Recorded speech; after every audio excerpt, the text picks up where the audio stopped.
Michael Vaughan was driven out of the BBC's commentary team by a handful of disgruntled staff who do not work with him or on Test Match Special, Sportsmail has learned. The former England captain announced he was stepping back from his commentary duties on TMS on Tuesday evening after all BBC employees received an extraordinary email from two of the corporation's diversity groups the previous morning, which described Vaughan's continued employment as totally inexcusable and embarrassing after he was charged by the ECB with the alleged use of racist language to Azim Rafiq. The strongly worded email, which was revealed and published in full by Mail Online shortly after it was sent on Monday morning, came from an anonymous account claiming to represent BBC Sports BAME Group and the Radio 5 Live Diversity Group. Sportsmail has subsequently discovered that many staff at BBC Sport, including those from ethnic minority backgrounds, were unaware of the existence of either group or those involved, who have not identified themselves even internally.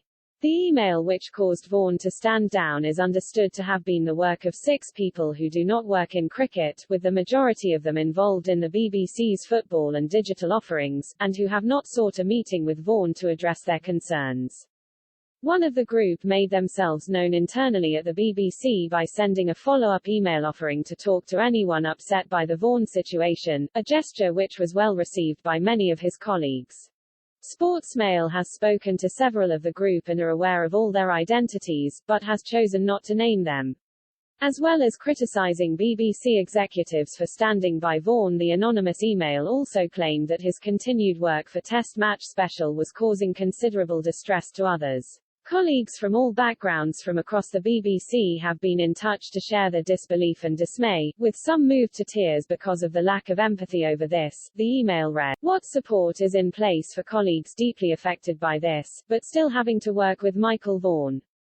This is a shocking miscalculation." The BBC declined to answer Sportsmail's questions about their staff organisations on the grounds of confidentiality, although conceded that they were informal groups with a fluid membership.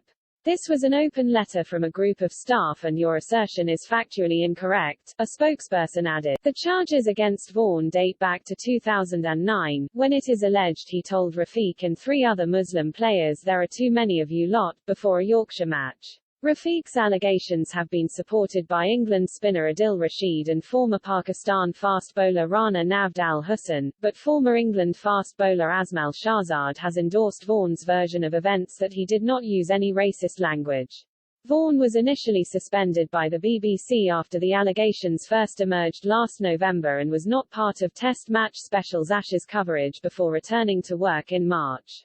The 47-year-old was one of 7 former Yorkshire players charged by the ECB in relation to the Rafiq affair last month, however, which triggered a backlash from some BBC staff and has led to him voluntarily standing down, although he remains under contract.